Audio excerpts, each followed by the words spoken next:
Hello, everyone, and welcome to Live with the Pricing Lady. I'm Janine Liston, your hostess for this show.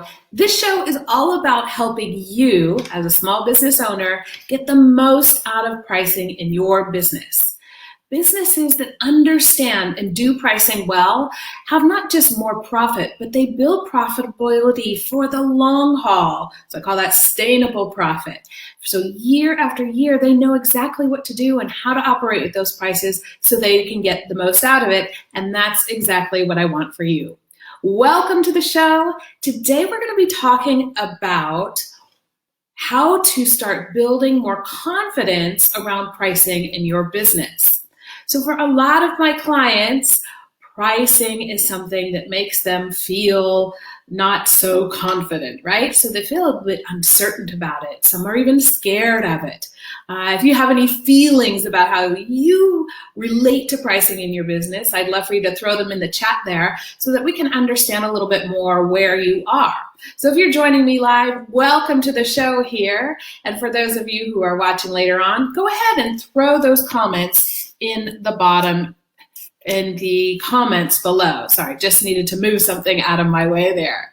All right, everyone, so let's take a look at this. Now, in my Facebook group this week, we've been looking at this, little bits and pieces of it, but I want to give you more information here.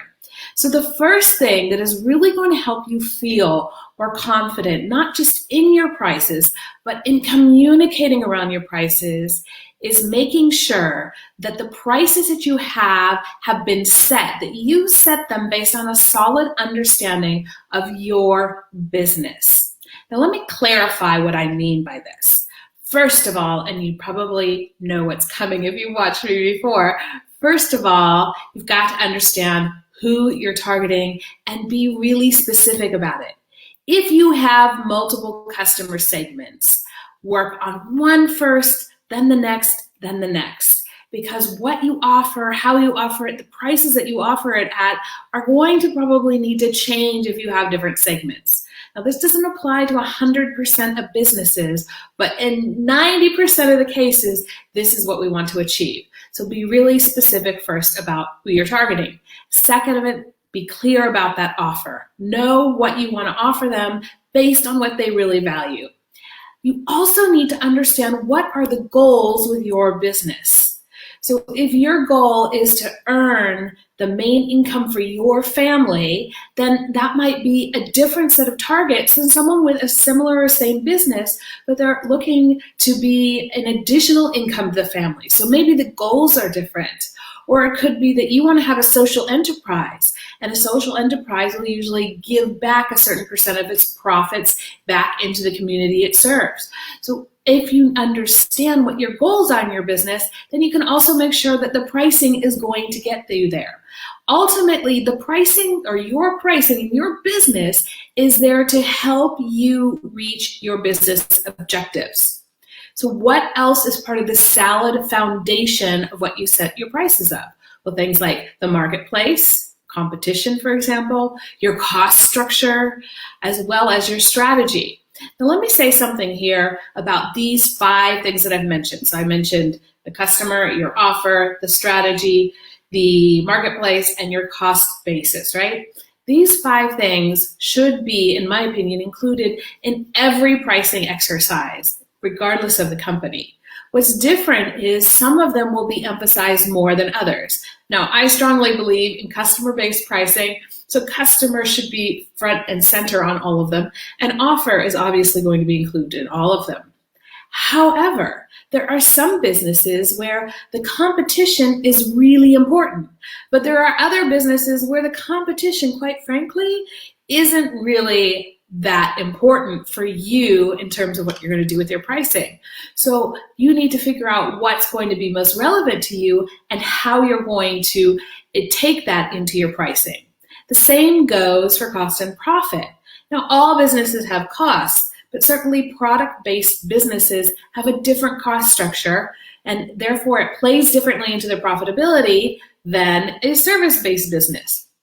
And so there's a little bit more emphasis on the cost aspect of pricing when it comes to product-based businesses.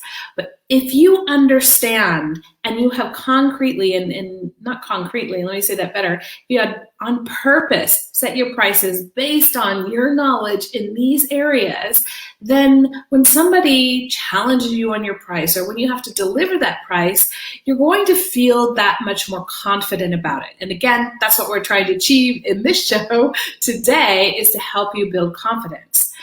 Now, it's like anything else. So if I go into a test and I don't know the material for that test, I'm not going to feel very confident about it when I get asked a question. And the same goes for your pricing. If you've kind of pulled your prices out of the thin air, or if you've just done what everyone else is doing, then you're not going to feel necessarily all that confident in it. So you want to make sure that you have a very clear thought process that you've used and you understood why you've chosen the prices that you have. Of course, this is what I do with my clients, but you can also take this and do it for yourself. One last thing I'd like to say about this, in some businesses or some industries, there will also be other things that drive prices other than the 5 things I mentioned. So for example, in the healthcare or medical device industry, you have regulatory requirements, or in some cases, even governments may tell you what prices you have to have. So you also need to take those things into consideration if that is relevant in your industry. All right. The second thing that is really important in order for you to feel more confident, especially in the actual prices that you have, is that you understand the value of your offering. Now, you may be rolling your eyes at me because you're saying, oh, Janine, I get it. You're always talking to me about knowing the value of my offer. I want to be really concrete with this one today, because what I mean is the economic value of what you're offering. Okay, I've spoken about this in some earlier videos. I will go back, I will search for the one that I'm thinking of, and I'll put it into the comments below. But there, if you remember before, I spoke about 4 areas where we can look for economic value. Them being, how do I help my customer reduce risk, improve quality, create a competitive advantage, or bring economic value, time or money. So these 4 areas will help you do that. Let me give you an example. So I had a client recently who was doing some work for the med tech industry, right? And they were we were working on an offer together, and things were a little bit, they have their old way of setting prices. We're working on putting in new ways of setting prices. And we came up with a price. Let me just make up some numbers here. We came up with a price of, let's say, €500,000, okay? We came up with this price, and the people I was working with kind of went, ooh, that might be too expensive. Maybe we should look at what we're doing here and take this out, do this and do that. And I said, well, let's stop for a minute and let's have a conversation about the value that the customer gets from the work that you're going to do. Now, it turns out that a large part of the value that they deliver is in risk reduction, okay? So risk reduction in this case meant the difference between their client shutting their business down because they didn't meet the requirements that they needed, or if they had done the work properly with my client, if my client had provided the right things to them, then they could launch their products into the market with no problem. So we're talking about the difference between shutting your business down and being fully operational. And then we had a conversation about, well, how big is this business? Well, this business was like, I can't remember exactly off the top of my head, but it was certainly well above 20 million, 25 million, something like that dollar business. So now the question is, you're making a $500,000 offer to keep a $25 million business running. Certainly the value is there, right? And you can do this for small businesses as well, right? So let's think about that for a moment in terms of what you offer. Maybe what you offer is saving them days over a year of time. And what's the value of a day for them, right? And you can make an assumption around that and start to put some figures to it. Because what it does is it suddenly puts your price into context. You're asking somebody, as in the example before, to invest $500,000 in order to protect 25 million and maybe even get more business, because 25 million might only be in year one, right? So here, that is what I mean by when you understand the economic value of what you're offering, so behind what people are getting out of it, then you can put your price in context and your price seems really reasonable. Now, in some cases, you're going to share such numbers with your clients, and in other cases, you might not, because in some businesses, it's a little less concrete. But I challenge you, I really, really challenge you and encourage you to take a look at this and think about it. Even if you only keep that information for yourself, it will help you put your price into perspective. All right, thanks to you who are joining me live. Hello, everyone. Let's go ahead and take a look at the last thing that you can do to help you build more confidence in your pricing. Now, this is all about preparation. So today I went grocery shopping over in Germany, which I haven't done in a while, and I always listen to an audiobook when I am in a car on the train. And I was listening to, there's a book, Getting to Know Through Yes, or it may not be phrased that way, but that's the premise of it. So you're saying no by saying yes. And he was talking about how he helped a client who was having problems because his family was always asking him about, he had recently received a diagnosis related to his health, and everybody wanted to know about it. And quite frankly, he just didn't want to share with people. It was really painful for him. So in the audiobook, the author was talking about how he helped this client come up with an anchor phrase to help them. And this anchor phrase was something like, "I'm sorry, I'm not really comfortable talking about that right now. Can we talk about something else?" Or something along those lines. And what he did with his client, is he practiced that phrase over and over and over again until it became second nature. Now, when it comes to preparing for pricing communications, I can only suggest that you do a similar thing. And this is exactly what I do with my clients, right? So we work on, for some people, it's the verbal communication, which we work on in this way, so we develop some phrases and then we practice them and role play them so that they roll off the tongue. As much as you can do to prepare for pricing communications, for saying the price, for being challenged on the price, for negotiating around the price, anything that you can do to prepare for those situations is simply going to help you feel more calm going into them and less reactive when unexpected things come up.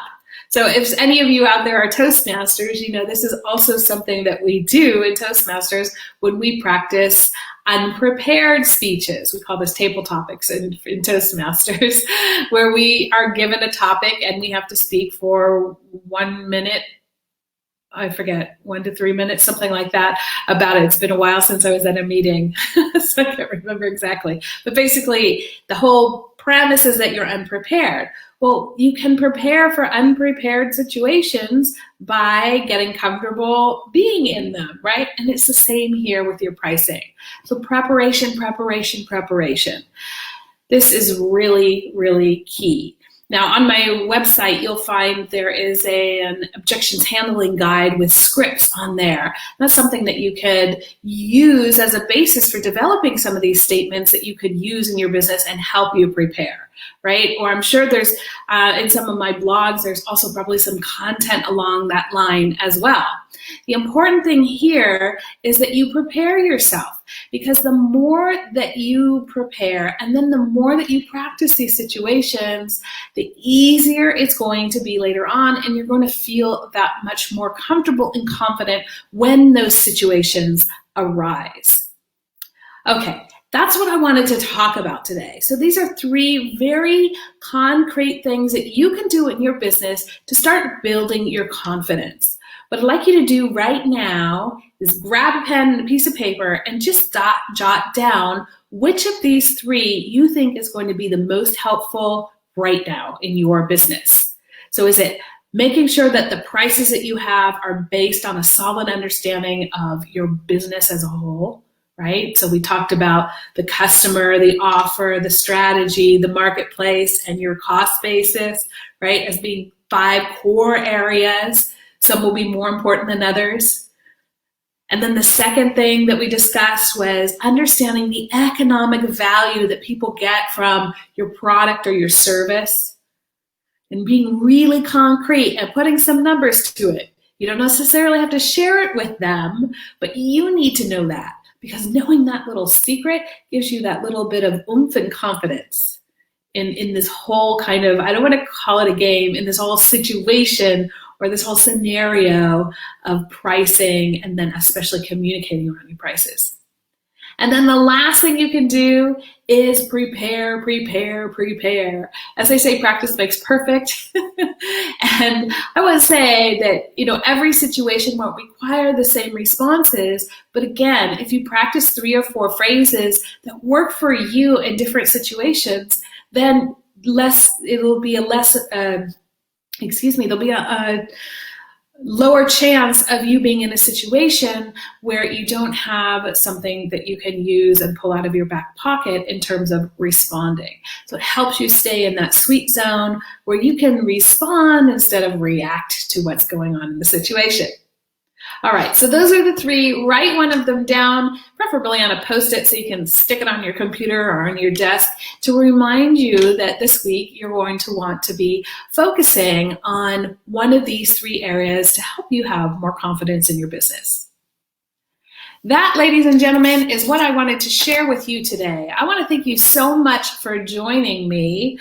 If you have any questions or you'd like to know more about this topic, you can go on over to my Facebook group, Charge Your Worth with the Pricing Lady. If you just type that into Facebook, you'll find me there. You can join my Facebook group, and there's more information that I've posted about that this week, and of course all the content from before as well. And next week we're going to have a live Q&A on my Facebook group, and Tuesday next week. So you can go ahead and join me there, but you got to join the group to do it. If you'd like to talk to me about pricing in your business, head on over to this link, JanineListon.com/discovery call, and book a call with me. I'd love to talk to you about pricing in your business. That's what I have for you today, ladies and gentlemen. I wish you all the best. Next week, I have a special guest on the show, so we're going to have 2 of us talking about pricing, and it's going to be I'm very excited about having this guest on the show. I think it's going to be a great one, so be sure to join us. And until next time, I wish you all the best, and enjoy pricing, everyone.